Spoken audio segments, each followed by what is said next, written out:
Welcome back to Driven to Live with me, Stephen Rivers, and my co-host Jesus Garcia. This week we got a whole bunch of topics to cover, including the death of the Lexus LS, potentially a hybrid Ford Mustang, ejecting EV batteries, a four-seat McLaren maybe, and how a 45% tax is a good thing on vintage cars in Thailand. Jesus, how's your week been? What are you driving this week, brother? Been a decent week, and I am driving the 2025 Mazda CX-50 Hybrid. That is a new variant for the 2025 lineup for the CX-50. It's funny because a lot of people like that CX-50. They think it's a great size as far as like an SUV, and it looks got the nice styling. And I've driven it the gasoline anyways, when it first came out in 2023 in California and all that kind of stuff. And I've always liked it. I think it's because it's just the way they market it is that it's an SUV with wagon aesthetics, like the inside, as far as the rear cargo space, when the seats fold down, it has that wagon space to it.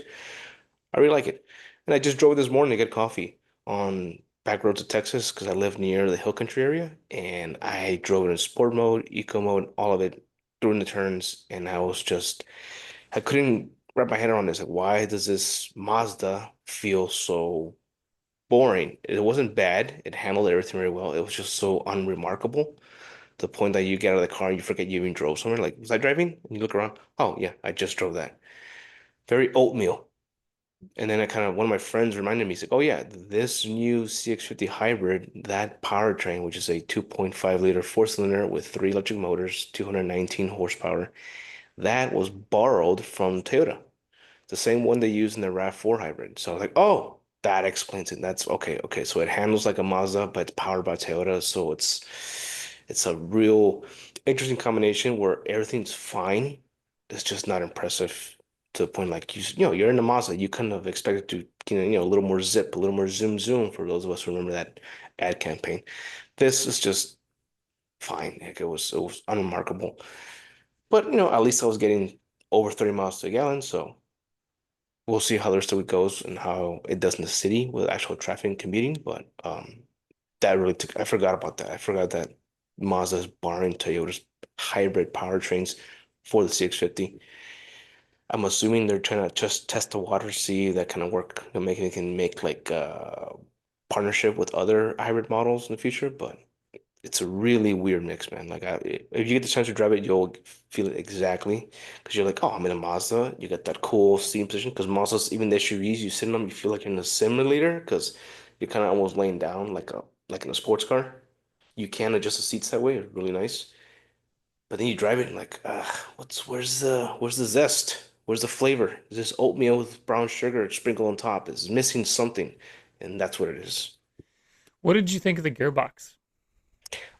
I mean, it has one, so that's good. So, Um, for listeners and those watching on YouTube or somewhere else, important to note the CX-50, the base version, the non-hybrid, comes with 187 horsepower and I believe a six-speed automatic gearbox, if I remember correctly. Um, let me Yes, just double check. Yeah, the hybrid six-speed one, automatic. the all And hybrids are gonna be all-wheel drive with a CVT, so that's why. that's the big difference there. So you get 187 horsepower in the base non-hybrid. You get 219 horsepower. Is that right? Yes. 219 horsepower with a CVT. So heavier, everybody, with a CVT, which is automatically not as enjoyable for the hybrid. But you do get better fuel economy, as Jesus was mentioning. Interestingly, then if you go for the non-hybrid turbo, 256 horsepower. You still get a six-speed automatic. That's the only one I've ever driven, and that was genuinely impressive in my opinion. I thought it drove great, handled great. The one big complaint I know everyone would have would be fuel economy for that car. Uh, the turbo one is gonna get 23 mpg in the city, something like that, and 29 on the highway if you really like do as good as you're going to be able to do. So the hybrid, I mean, it feels like they're filling a gap that they had in their own lineup a little bit there. And I would be fascinated to drive it. You know, I've driven the hybrid powertrain in the Land Cruiser, in the Tacoma, but I believe both of those have a genuine gearbox. I don't think I've ever tried it with a CVT. It'll be interesting. It'll be interesting, but not in the way you think. It's gonna be like, this is it's fun again because like there's a lot of cars around the market that are fine, like they're okay, they're not bad, they're not good, they're just they're doing what they're supposed to be doing, which is transporting you in a safe, comfortable manner to where you got to be. That's what the CX does. The problem is that it looks like a CX-50, so it looks really nice, and the interior is really nice because their interiors right now are on point. But then you drive it, it's like, where's there's something else missing here, man. There's no fries with this burger. Yeah, it does look good. It looks a little more mature, if I'm totally honest. It looks more mature than the standard CX-50. Granted, the standard CX-50 is very much matured now over the last couple of years as well. It doesn't have as many stickers, as many graphics all over it, that kind of thing. Yeah, definitely interested to drive it. Definitely interested to drive it. Is it comfortable? Oh yeah, like for a family of four, it's, it's fine. I mean, then again, you have different complaints than I do because I'm 5'7" and you're like 7 feet tall. So I can get in any car and it's fine for me. All I do is maybe adjust the seat just a little bit higher, a little bit forward. That's about it. So when people ask me, is it comfortable? It's like for me, yeah. But for someone who's over 6 feet tall, they have to get inside of it and find out for themselves. Yeah, that was my one gripe with it. I fit okay, but for me, at least in the I think it was 2024 that I drove, the backrest, you know, some vehicles have an upper adjustment where you can adjust the top of the backrest toward you or away from you, and the Mazda doesn't have that. So I felt like the upper part of the backrest didn't support very well. It's like it almost has too much lumbar support. Hmm. Um, but that's such a tiny thing. I don't think very many people have that problem. No, that's stuff that we pick up on because we're spoiled Yeah, by driving so many cars. you are 100% correct. All right, let's move on. Um, I can't believe we're talking about this. This seems like the silliest thing in the world. Tell us about this ejectable EV battery situation. We're gonna play the video here in a second, but Yeah, well, this is a video that's kind of made the rounds this week on automotive social media. you, According you, to you the know what? You know what? Let's do this. Let's play the video first for everybody that's watching, okay, yeah, and that makes sense. that way they can see what we're talking about. Because this is, I mean, if you haven't seen it, it's kind of crazy. Here we go. All right, Literally, it yeets the battery away from the vehicle so this was sideways. a presentation conducted by like, it's a long name, the Chinese Vehicle Collision Repair Technical and Research Center. Basically, it's a prototype of a safety mechanism for EVs. So in the case of, what do they call battery, what's it called? What is it? Thermal runaway. When the battery cells catch on fire and firefighters, you've seen it here in the United States, it takes forever to put out a fire with those EVs and they can just reignite the next day, like no problems. This mechanism is meant to launch the battery out of the car. So it's out of the way, and firefighters can just come and put that away, and then occupants and the vehicle itself are saved. And the idea is great. Cool. You get the fire, throw it out, hot potato. Problem is the way it gets ejected out. I mean, batteries are not featherweights. They're talking about like 1,000, 2,000 pounds of weight just being ejected like a Pop-Tart out of a toaster. Yeah. And I'm like, okay, but how? And the first question, well, how can you safely do that and not take out a row of pedestrians or another car or anything else, or you eject it into a gas station by accident? So my finding cost, gotta. my colleague at Car Scoops, his his title for this article was Chinese EV fire fix shoots battery into traffic and makes it their problem. Which is like, yeah, but like that's why it's like hot potato. Oh no, my here, you deal with it. I mean, that's only. I mean, the only ideal condition that would work is in like a stadium parking lot after the game's over, and you're the only one car left. It's like, oh, yeah, there it is. Cool, Yeet. done. But it is kind of cool in a James Bond kind of way, like ejector seat. But it's like, oh, there's a bomb in the car. Not anymore. Yeah, here's the thing. We have so much technology going on in cars today. Who's to say that there's not a way to use maybe lidar, radar, vision-based systems, whatever, to see like, is there anybody over there? Is that space wide open? Is there a place that this can be ejected safely? And if so, it goes and ejects the battery there. But like, oh my goodness, like, good luck everybody else. That's a subheading in here because it just like what how do they avoid that? The fact that they didn't address that in the release, and No. you know, I can't 100% speak for Jesus on this, but neither of us speak Chinese or Mandarin. So maybe they said something about it, but I just don't. I can't. It's like fixing one problem by creating several more. I would assume maybe a better solution. Like how some race cars have that internal fire extinguisher mechanism where you hit it and it gouges the whole engine bay with um, foam. I mean, why Yeah, not do that something like that with batteries for so just like airbags, all on the battery, just turn temperature, coats it all in whatever they use to better combat electrical fires. I mean, yeah, it looks. I mean, the idea is pretty cool, but then you realize, all right, yeah, but what about in the real world? How are we going to apply that? Like, can it shoot from both sides or just one side? yeah. Can it shoot forward or backward? Like, what? How do you? What's the deal there? Uh, yeah, it's crazy to me. It almost surprises me that there's not an onboard fire suppression system that can battle it already, right? Like that seems like the obvious solution to me is like, why is there not an onboard fire suppression system or a fire containment system, maybe? But I'm not a battery engineer. Maybe that's just not a realistic possibility with how hot these things get.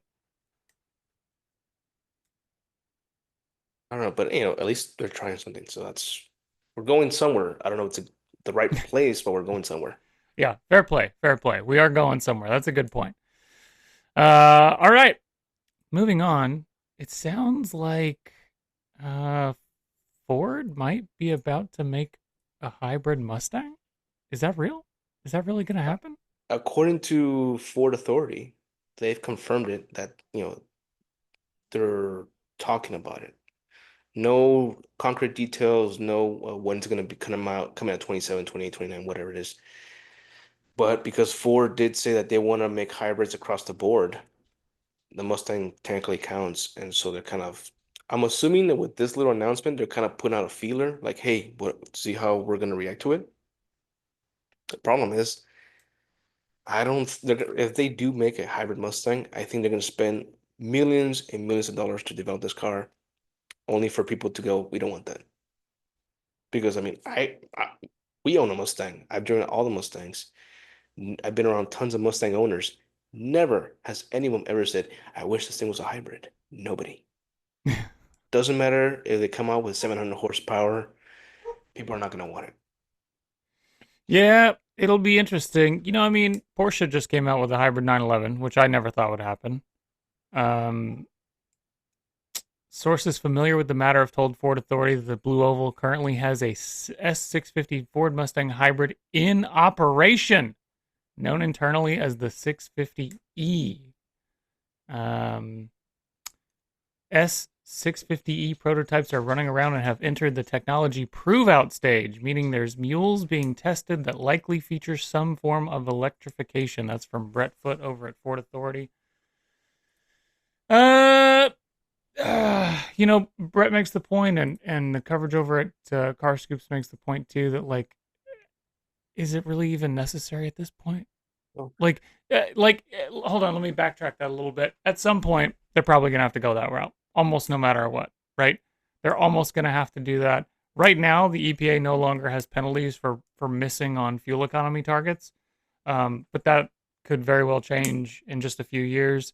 and no automaker wants to be caught on the back foot. They also don't want to spend millions and billions and not recoup that cost. It would not shock me if what they're doing right now is whatever they've built. And that's probably as far as they're going to go. They're probably going to continue to test and maybe like hone a few things. I mean, here's the realistic situation. Ford has to build hybrids for a lot of other stuff. Forget fuel economy targets. They know that people want fuel efficient cars, Yeah. right? So what's the harm? They probably started development on this thing a year or two ago. And so it's out there on the road. They're testing it.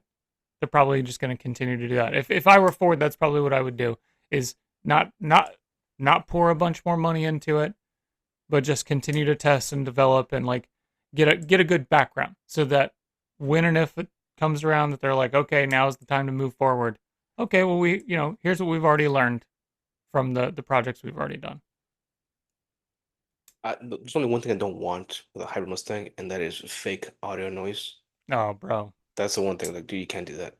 it's gonna happen, man. You It's can gonna do it with happen. any other vehicles, fine, but with a Mustang, just don't. Like, I understand that's they're gonna do that because it's gonna be like an option. Well, you can make it sound like a 5.0. You can make it sound like the 65ers. Cool, but I don't want that. Also, if you're gonna give us a hybrid powertrain, just put it in the Mach E. Turn that into a hybrid super SUV. I think that'd be pretty dope. I mean, and the bad part is they took that already has the best name for a hybrid Mustang, the Mach E. That would have been so great, but they can't. They already wasted it on that monstrosity that I don't even see them on the road anymore. They're pretty rare around here as well. Yeah, I really I'm really torn. I'm all for innovation. I'm all for like pushing the envelope and like trying new stuff. Um, I think this is like I said, it's an inevitability over time. Like 10 years from now, it'll have already happened probably. And the fake engine noises. I mean, I hate them. I get where they're coming from an EV perspective for sure. Like Ionic N, Yeah, Hyundai, great car, great noises. It totally adds to the vehicle. With stuff like this, like I just don't. I don't personally get. It almost feels like it's a way for them to spend less money on engineering the exhaust note. yeah, Um, and that could be exactly why it exists, right? Like yeah. forget Because I mean, having to do exhaust tuning. We're just we're gonna backfill with whatever noise we want through the speakers, and call it good. yeah, because I mean, I don't need it to sound like a V8 exactly, but I Yeah, do know hybrids have internal combustion engines. I want to know what that sounds like. yeah, That's the whole point. I don't care if it's a four cylinder. Four cylinders can sound amazing with the right exhaust systems. yeah, That's all I'm asking. yeah, yeah. I think GR Corolla with three Yeah, cylinders sounds great. it does. Sounds great, and even that hilariously, they're adding exhaust notes or fake exhaust sounds for 2026, if I remember correctly. So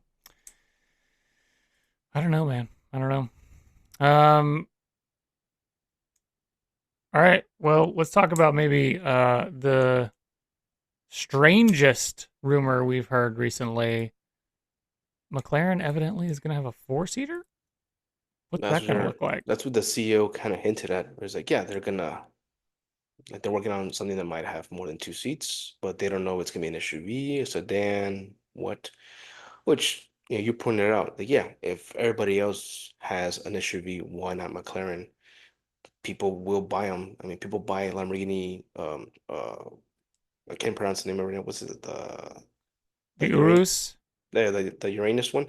Even though that's basically just an Audi underneath with a more expensive body kit on it. I mean, the got some Ferrari, got some Volkswagen parts in there too, bro. Ferrari made their SUV, and nobody really cared. So why not? I mean, I'd rather they make a very sleek four-seater sedan, like a super sedan. I think that'd be more, I guess, appropriate for McLaren. But if they make another, yeah, like that, just it looks like a supercar but bigger. It's like okay, fine. Um, I think the only company that really got away with it and did a masterful job has been Porsche and Dodge with the Durango. You know who I thought of when I when I heard about this. When you say Porsche, you're talking the Cayenne, right? Yep. Arguably the first to do it and make it work. Yeah, totally get that. Uh, I think there's really only one good answer for a four-seat supercar, Mm. and it's this thing. Koenigsegg Yeah. Gemira. Yeah. I mean, this thing fits four people who are 6'6" or taller, and luggage. I mean, it's just unbelievable. It is such a masterful piece of engineering. And I really wish more car companies would see this and be like, yeah, okay. If that can be done, because here's the thing. A car doesn't need to be $2.3 million to do No. what this thing does. It just doesn't. Like, it is possible to make this thing and fit four people in it and it be comfortable, stupid fast, handle well. Like, this is doable. The footprint is there. We just need a normal car company to take this idea that is now several years old. What is it? 2020. This is a 5-year-old idea, and no one else has done it. Think about that is that when I first heard of four-seater McLaren, that's what I thought of. All right, they're gonna make something like that. They're gonna Me make too. something, but maybe not at that price point. It'll be a little bit. It'll still be expensive because it's a McLaren, but it's not gonna be 2.2 million. It'll be maybe 250,000. Something Yeah, that your average spoiled YouTuber influencer can afford and trash on camera. yeah, you're totally right. And I'm sure that that's not the direction they're going to go. You're totally right. I think you're on the money. They're going to do something like we showed pictures just a moment ago. It'll be a crossover SUV kind of deal. And I get that. It's for the average person that's just more practical. It's what it's the reason that the Uru sells so well. It's the reason that Ferrari went to the trouble that they did and built the Pro Sangue. And it's the reason that like Rolls Royce has the Cullinan and Bentley has the what is it? Bentayga and even Yeah, Lotus has their SUV now. yeah, you're right. Lotus has that Chinese-made SUV. And again, Unreal. they're fine, but it's like ah.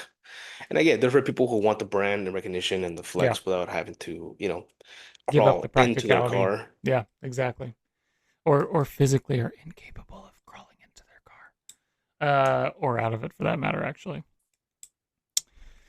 you know, uh, it's gonna keep them afloat. Let's put it that way. All right, And well, if that's the mission, I can live with it. If the mission is like let's just keep this thing alive, let's keep ourselves afloat. Okay, fine, whatever. Um, we got a couple. Well, we got a sad topic, weird happy topic, and then we're gonna close on a little bit of a dour note, but with something to look forward to next week. So let's get into one of the sadder topics before we close out. The Lexus LS is dying. In fact, it's basically dead at this point. yeah, this happened like today. The news dropped today, I think. The day we're recording this, anyways. Lexus LS, the sedan that made Lexus their first model, is out. 2026, that's gonna be the last year they make the LS sedan. Toyota and Lexus, they're gonna make like 250 Heritage Edition models. They're all gonna be the same gunmetal gray with red interior, fully spec'd out with a six-figure price tag. Great. But I mean, that's kind of a shock. I'm surprised they're killing off their firstborn. Seems very cold in a corporate kind of way. But I'm sure they have a very good account number crunching excuse for it, which fine. As you said, you got to pay the bills. But from a car guy standpoint, it's like, dude, but you're killing off the one that made you. It's like and it's kind of like a lukewarm send off, like nothing crazy. You're just, oh yeah, here's just 250 gray examples. There you go. Thanks. Here's your gold watch. Get out of here. It's a shame, really. It's not even a V8. Yeah, that's a good point too. Man, there's so many little details in here that are worth talking about. Like you mentioned, there's probably a good reason.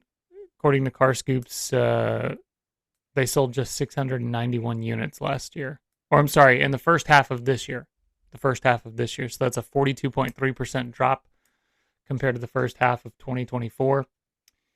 Um, so, it's a sales thing. I get it. But I, considering how special this model is, I would rather them, and this will kind of bridge into another conversation we talked about having.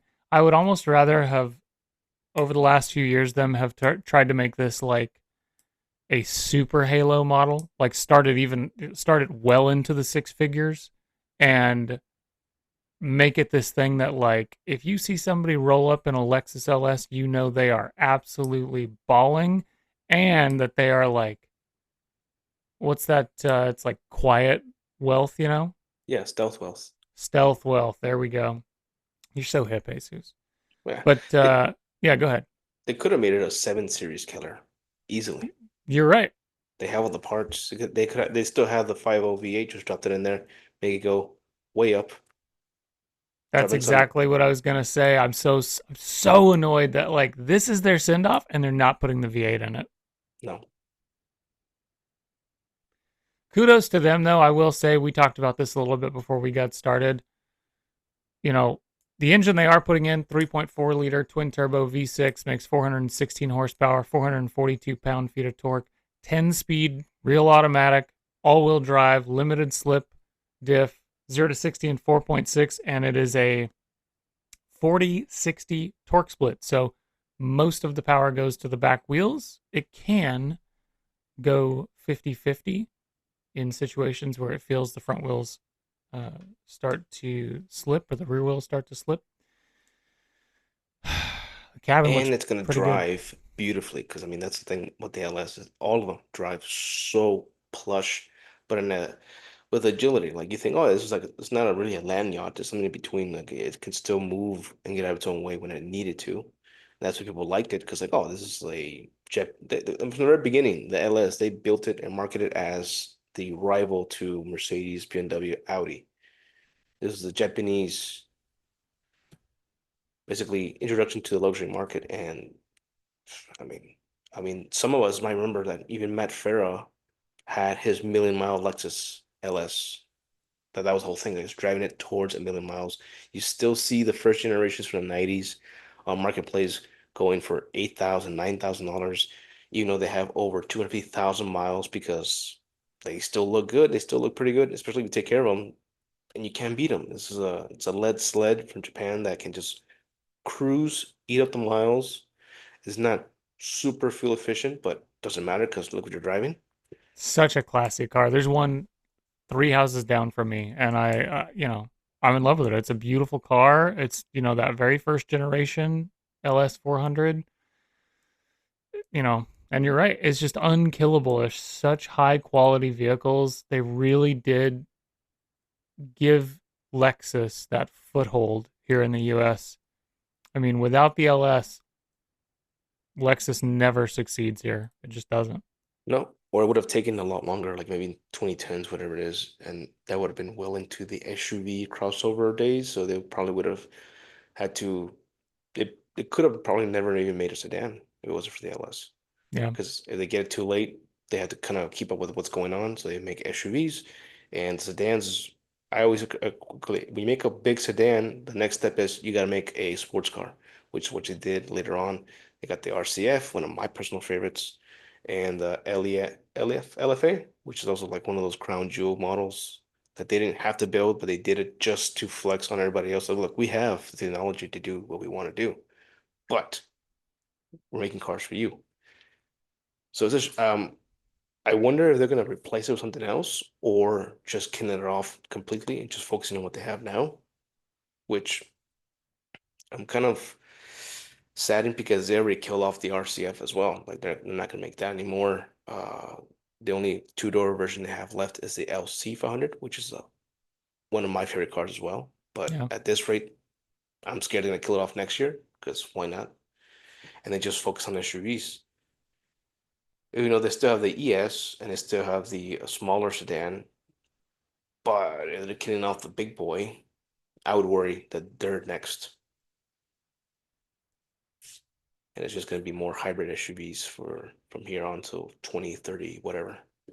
Yeah, it'll be interesting to see what goes down. Car Scoops reported in January that they only sold, get this, three of them in 2024 in the UK. Well, I mean, again, it's not really because people don't want them. It could be also because it's 2025 and everyone's broke. Yeah, that's a So, fair point. I mean, base price for this year here in the US was 81,685, and that's a ton of cash.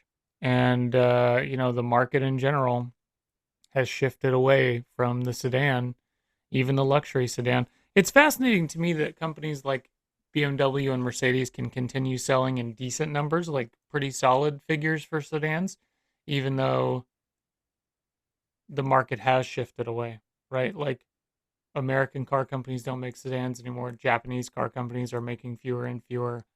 We still have some Korean sedans out there, but those aren't necessarily killing it either. So definitely a sad time, but we'll just have to see. I don't think it's coming back anytime soon in its sedan form, but that kind of branches off into a question we have for you listeners and watchers. Would you rather your one of your favorite models just get axed altogether, or would you rather it come back in a form that you did not like?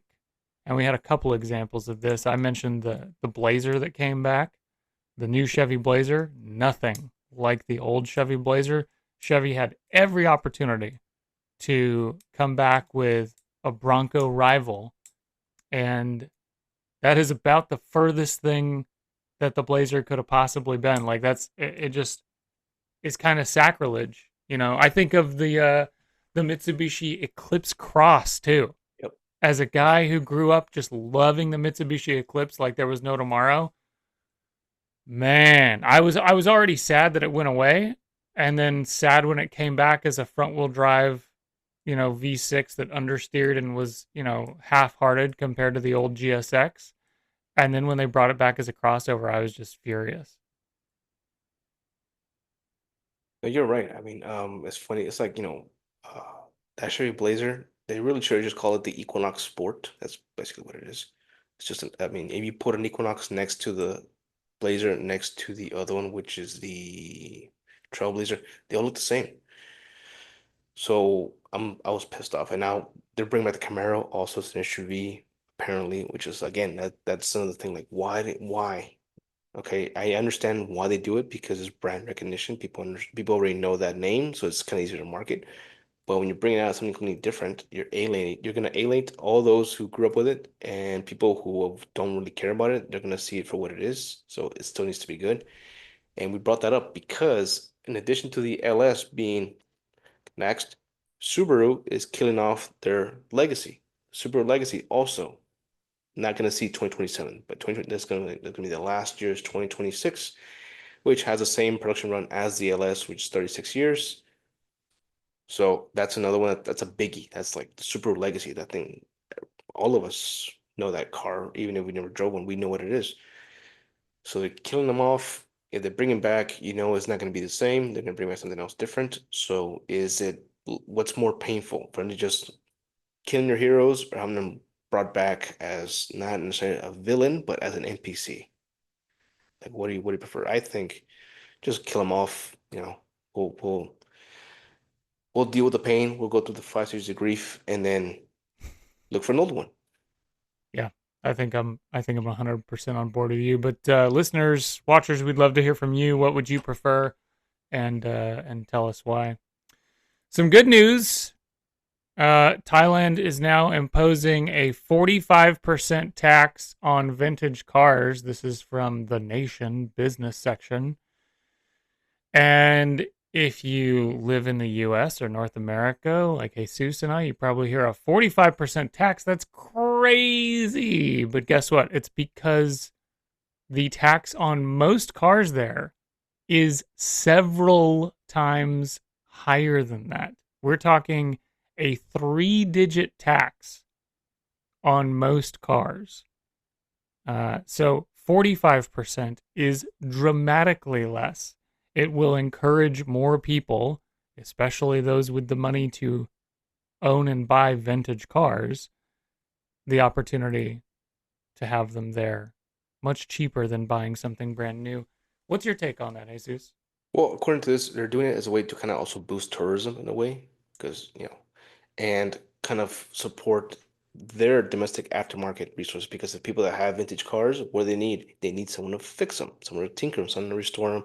They need parts, they need everything else. So it's like in a way, it can create its own little ecosystem of economy to help people with these cars. Doesn't matter what it is, if it's a Rolls Royce or an old Mustang, someone out there is gonna have to tinker with it, fix it, replace parts because you're never done with these cars. So I'm fascinated that they went this route with it. I was like, all right, someone had a good idea in government, which is super rare. So I like it. I mean, if the thing goes the way people expect it to go, I might go to Thailand just to look at old American cars. I mean, why not? Yeah, it's fascinating. They're hoping that it creates 1 to 2 billion Thai bahts, which are their form of currency over there. The conversion rate today, 1 billion baht is about $31 million. So they're expecting about 31 to 62 million dollars in revenue generation annually over this. It applies to imported cars that are at least 30 years old and does not affect vintage cars or motorbikes already in the state. So Yeah, that's so interesting. so if you're in Thailand and you want to import a 67 Cadillac, you have to pay whatever percent tax on that, on top of everything else. So here's the craziest part. In addition to the tax, the use of these imported vintage vehicles will be restricted to weekends and public holidays. That's fair. I mean, given from what I've seen from the Thailand commuter, the way the city drive, I wouldn't want to drive in this during the weekend anyway. So weekends, holidays, that's fine. So yeah, really interesting. Definitely aimed at those who are reasonably wealthy in the country because it doesn't apply to anything that's already there. So if you were to buy a vintage car that's already in Thailand, you're still going to pay crazy, crazy tax on it. But if you have the money to import something, you won't have to pay as much on the tax side. Always, someone once told me, "What's your dream job?" It's like I want to be like Anthony Bourdain, but instead of reviewing foods, I just go to different places just to look for vintage American cars and be like, "How did this get here? Who has it? How do you keep it running? What's next for it? Is it gonna stay here?"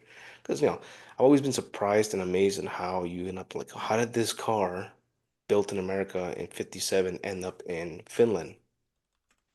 And it looks outstanding. It looks mint, pristine. Like that must have been an ordeal just to get it that way. That's just to get it there and then also to maintain it. So I've always been Totally. fascinated by that. Totally agree. Totally agree. Speaking of stuff that's kind of like not where it belongs, you jogged my memory. I'm going to throw a topic at you that you're not ready for, Jesus, because I just want to get your viewpoint on it. I just want to get what you're thinking of it. Check this thing out. This is a 1 of 10 Lamborghini Diablo Evolution GTR. Look at that bad boy. Huh. What are your thoughts? Is that like a licensed Lamborghini or is this some sort of kid car? So, this is in Switzerland, if I remember correctly. And what happened was the only, or I should say, the Swiss importer of Lamborghini, when the Diablo was new, ordered these and then commissioned them inside of the country, as far as I can tell. And there's some pretty dramatic differences. Anybody who's just listening, if you think of a 1993 Diablo, very square. Everything about it is very square. It still had pop-up headlights, all the ducting, the bumpers, everything was just super angular. This adds a lot of soft curves into the body that were not there in the normal original 1993 version. And at least to my eye, I think it looks really good. Really good. This is a good reason to go watch us on YouTube, folks. Is this thing is like really interesting. And as a guy who loves Lamborghini, I don't think I even knew about this thing until recently. And either, but it's a cool name. It's kind of like so it's a Swede, Italian with a Japanese JDM name. That's pretty cool. Yeah. And it's interesting, this thing has like that big duct in the front on the hood. That's very, very, very reminiscent of what would later become real Lamborghini built GT1 and GT2 cars. So this guy in Switzerland, let me get his name, Roland Fulter, Lamborghini's official Swiss importer. He is the guy behind this thing, and he's And kind of you only ahead of made his time. 10? He only made 10. There's only 10 of these things out there, and this one has 33,000 kilometers on it. It's headed up for auction, I believe, November 1st. Hmm. Blue Alcantara interior. I I mean, love that. very blue. The entire thing is blue. Uh, I love a blue interior. I think they look fantastic in any car, yeah, especially when it's in viola a, paint. yeah, purple Lamborghini, blue interior. It's awesome. Yeah, very, Uh, very cool. Huh. I did not know that. You learn something new every day. You learn something new every day here on Driven to Live, everybody. We're gonna wrap things up, but not before a quick note. The man known often as the father or one of the two fathers of the Mazda Miata MX-5 passed away earlier this week. Sad times. Um, Certainly made a gigantic impact on the automotive industry. Our friend of the podcast, Alanis King, wrote a beautiful piece for him over at the Autopian. Um, and Certainly a sad time for the car world, but we're excited to say that Alanis will join us next week to talk about Mr. Matano and his legacy, his impact on the automotive world, and his impact on the individuals around him, because Alanis and him were quite close. Yeah. And I don't know if you noticed, but when I was in high school, I wanted to be a car designer. Like that was the goal to realize I'm a good writer, so I thought that's an easier route. Plus, I didn't have any I didn't have like a dream car that design. Like I didn't have any ideas. It's way harder than it looks. But I've always just thought about it as, an amateur artist also. Car designers have a very unique legacy because, when you create a music, paintings, movies, whatever it is, when you create a car and it hits in such a way it becomes an icon, your art is featured in movies and music and paintings and everything else, and you can just see it everywhere. I mean, it's gonna be surreal. Like I designed that, I sketched that out, and then it became a mold, and now it's here, and people love it. I can't imagine how that feels, knowing Yeah, that that's you're kind of immortalized by your work.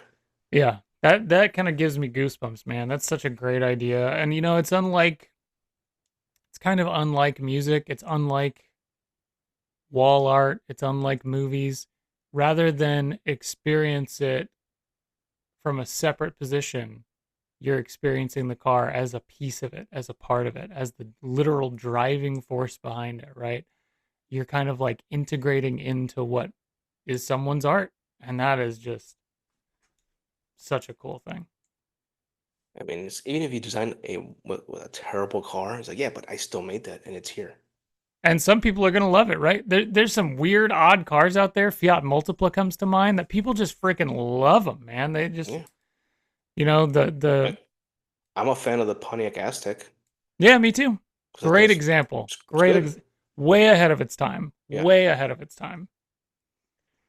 And there's a lot of there's a lot of ugly cars that you're like, yeah, but still a car. They invested millions to put this in production because someone sketched it out and they said, yeah, okay, put it in. Yeah. So I'm always been fascinated by that whole world of automotive design because I know it's a really difficult media to get into as an artist. But those that make it and design them, like I like to do that. I mean, you did it. That's how does that feel knowing that anyone can just drive your art and use it for years, miles, memories, all of that. Yeah. And Mr. Matano, just what a legacy he left. Played a huge role in the MX5. Think of all the people who have come to love that car, to agonize over that car. Alanis is just one of a huge group. Um, and he had a huge hand in the Mazda RX-7 too. Yes. Another hugely influential car. So uh, sad to see him go, but excited to spend some time with Alanis next week talking about that here on Driven to Live. Any closing thoughts for our audience this week, Jesus? Mm, no, not really. I mean, I just gotta try to think about what I'm gonna do with that Mazda 650 now that I've driven it on the challenging roads, which was the big test for any of my cars, and it kind of didn't fail, but who didn't impress. And I'm like, oh, what else am I gonna do with it to fill out the review? Because now I gotta drive it in the city, and if it's boring on the back roads, it's gonna be really boring on the city roads. And so I don't know if you've had this before, but some of these newer vehicles, like they detach themselves so much from the road to make it better for the driver to be comfortable that you kind of get drowsy when you're driving it. Like I've driven a few Mercedes Benz that are so comfortable that on a straight line at 75, you're almost nodding off. It's like, oh, there's nothing for you to do. Well, here's my suggestion: go take that thing off road. Mazda was huge about, hey, this is your new weekend warrior vehicle when they brought it out initially. And Hmm. so that's what the CX-50 is supposed to be. So I'd say, hey, go find go find some dirt. Go find some dirt and put that thing in some dirt and just see what it does. You're very right. I'm gonna do that right now. All right, friends. Thanks so much for being here. You can find us at Jesus Behind the Wheel on Everything. social media, on everything, and S Rivers Cars on everything. And we'll see you next week with Alanis King.